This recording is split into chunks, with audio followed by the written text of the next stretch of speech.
What's up everybody on YouTube, AJ Russ about to discuss another video, and today we're going to be ranking the top 5 NFL teams for this 2024 NFL season. Yes sir, let's get it, we almost there. By the time this video drops, it'll be a day into the NFL season between the Ravens and the Chiefs when they play, and really, we have a great season that's upcoming, guys. I'm really looking forward to it, and this is a step into the season because today I'll be ranking the best teams, and obviously there's a lot of really good teams. Teams that won't make this list definitely could be honorable mentions, but ultimately when you have a top 5 list, there's only top 5, and I hate when people say, oh, this quarterback's a top 5 quarterback. Well, give me your list because not everybody's a top 5 level. Same thing with top 10 teams, but things of that nature though, this video will rank the top 5 teams from the AFC and the NFC. There's a lot of talent, obviously in the AFC, the defending champions. The Kansas City Chiefs have to be argued as the best, if not one of the best teams. Same with the Ravens, who were in the AFC Championship game that nearly lost to them. In the NFC, you had teams like the Eagles who added some reinforcements with Saquon Barkley, beefing up their defense, adding pieces and things of that nature, and also offensively, bringing in Kellen Moore to have a new offensive scheme to help Jalen Hurts and that offense flourish. Of course, you also can't forget the 49ers, who were just in the Super Bowl, who lost in overtime to the Chiefs. How lethal they are. They also secured Brandon Ayuk to a new contract, and same with Trent Williams, so they're back, have that same core intact. And then the Bengals too, Joe Burrow coming back, finally healthy. Hopefully he can stay healthy for the full season. And that, of course, because we want him to do well, but also because he's my fantasy quarterback. But I digress about that. But you also have the Jamar Chase, awkward type of holding in situation too, so there's a lot there, but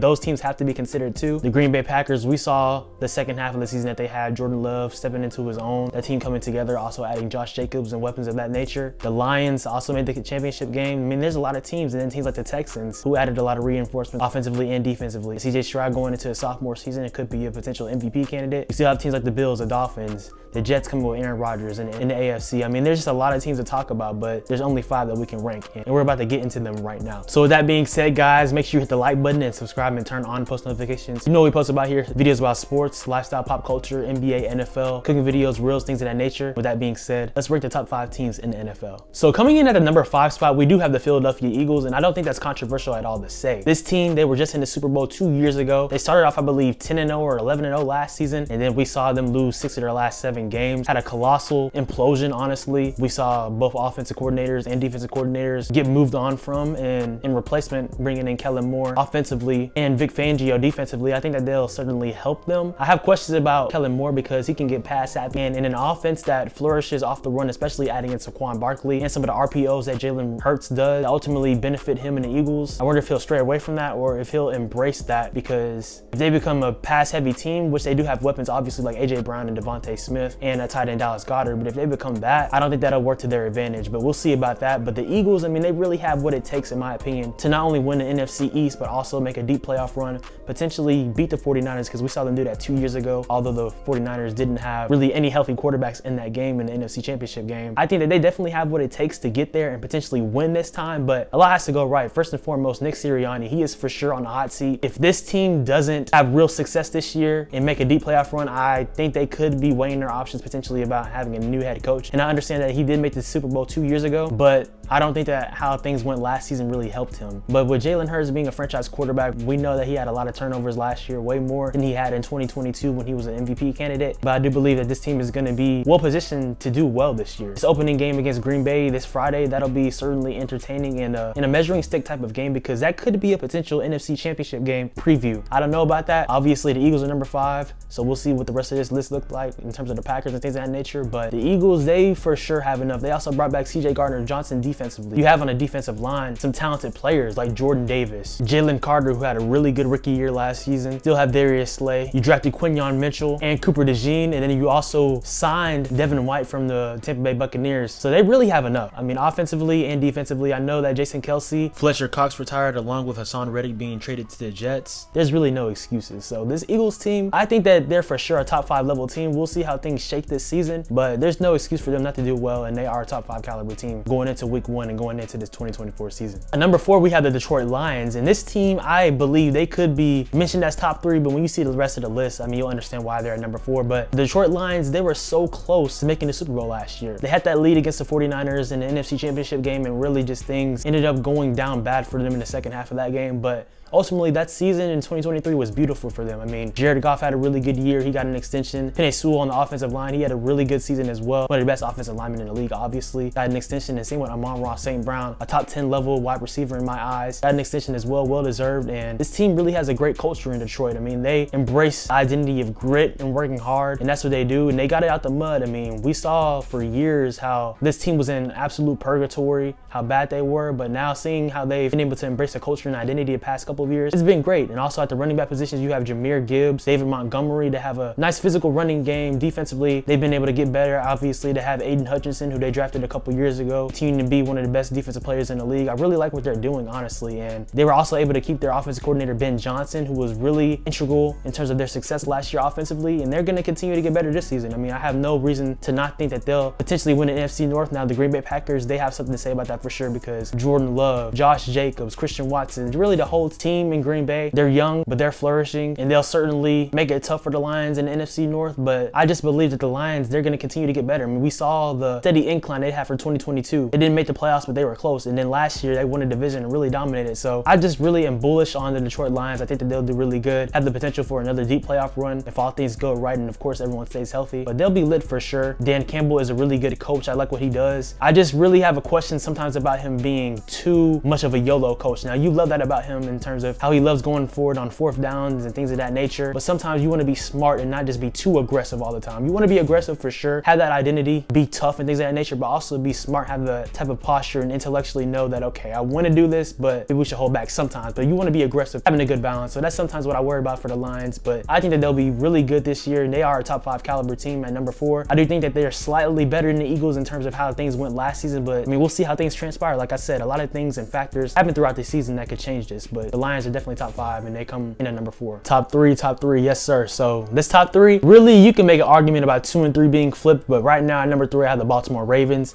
A lot of reasons behind that. Obviously, they lost to the Chiefs in the championship game last year, and there's a lot of soul searching in terms of that, but they added a huge piece in the offseason, and obviously that's Derrick Henry. He's going to really be able to take pressure off of Lamar Jackson in the running game, but also keep defenses honest. So if you want to try to take away Lamar Jackson's running game, okay, you have Derrick Henry being a physical runner, being imposing on the defenses, so that's going to be really good. It's going to be great to see Derrick Henry play against the Chiefs in this opening night game on Thursday, because it'll be like, man, if they had him, potentially things could have went different. But also, you have to look at the Ravens offensively, and Todd Monken, who was phenomenal for the whole season. They did stray away from the running game because their running back had 6 total carries in that game. That's absolutely disgusting. I mean, the Ravens are prided on their physical running, and that's been their identity, so it's crazy that that happened, but I'm sure that they won't let that happen again. They learned from their mistakes in that game, and the Ravens, they're going to be really good this year. Obviously, defensively, you lost Mike McDonald. He's the head coach of the Seahawks now, but they still have a really good defense. Have Kyle Hamilton, one of the best defensive backs in the league. Still have Roquan Smith. Still have Matabuke. I know Patrick Queen went to the Steelers, but I think their defense is still going to be really good. Still have Marlon Humphrey, and really just a plethora of other defensive players that really step in to make a huge difference for this team. And offensively, going back there, you have Zay Flowers going into his 2nd season, had a really promising and really productive rookie year. Excited to see how more productive he can be in this offense too. Still have Rashad Bateman, who has his flashes.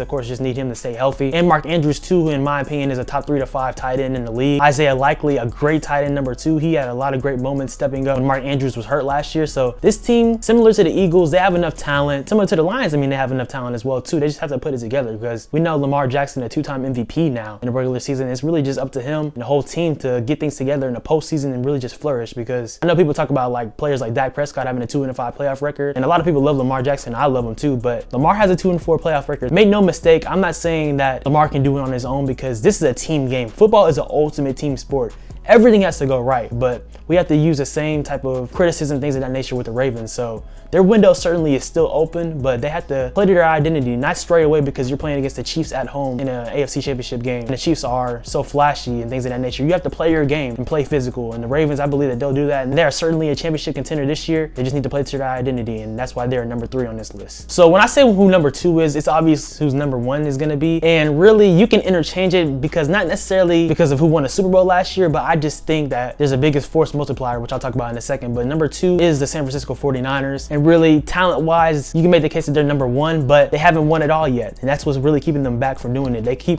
knocking on the door, but when are you going to kick it in? You made the Super Bowl in the 2019-20 season just this past year as well, but lost to the same opponent. And I know, easier said than done. You lost to Patrick Mahomes and the Kansas City Chiefs, but honestly, when you look at both rosters in terms of the 49ers and the Chiefs, the 49ers have the better roster, but they don't have the best quarterback and arguably the greatest quarterback of all time in Mahomes. But focusing on the 49ers even more, it's great that they were able to get that Brandon Ayuk deal done. Finally, 4 years, 120 million, 76 million guaranteed. Apparently, that was the same deal that was offered earlier last month too, so it's like he caved in. I don't know what that was, but yeah, glad they got that done for the 49ers. If you're a 49ers fan, I'm sure you are as well. Trent Williams reporting back to the team as well. That's a huge deal because he is the best left tackle in the league. Future Hall of Famer for sure, first ballot. You have Brock Purdy, who's been playing really good the past couple of years, and for this season, you're gonna have to pay him as well, so there's gonna be some changes after this season. So really, it's all in for the 49ers. I know Jerry Jones said that for the Cowboys, whatever that meant in his mind, but for the 49ers, it definitely is all in because after next season, I'm sure Deebo Samuel is gonna want a new restructure on his contract, and you're not gonna be able to pay him and everybody together. You have George Kittle, you have all these pieces, so it's time now for the 49ers. If it's not this year, I don't think it's gonna happen. I haven't even gotten to the defense yet. You have Nick Bosa, one of the best defensive players in the league, obviously. You have Fred Warner, who's so underrated in my opinion, but he's really a top 5 to 10 linebacker in my opinion. He is so deadly. I love how Fred Warner plays. An intelligent football player as well. And it sucks that Dre Greenlaw got hurt in the Super Bowl. Hate that for him, but their defense is really still going to be good, even despite the defensive coordinator change. And obviously they had D'Amico Ryans back in 2022, so there's been some changes there, but their defensive identity, I think that will be good. They just need to work on stopping the run because we saw that in the playoffs against Green Bay, and against the Lions, and even the Chiefs. That run defense was kind of questionable, but they clean that up, they'll be all right. But yeah, the 49ers, they have no excuses. You have one of the best coaches in the game in Kyle Shanahan, who's a great offensive play caller. I mean, we know what happened when he was an OC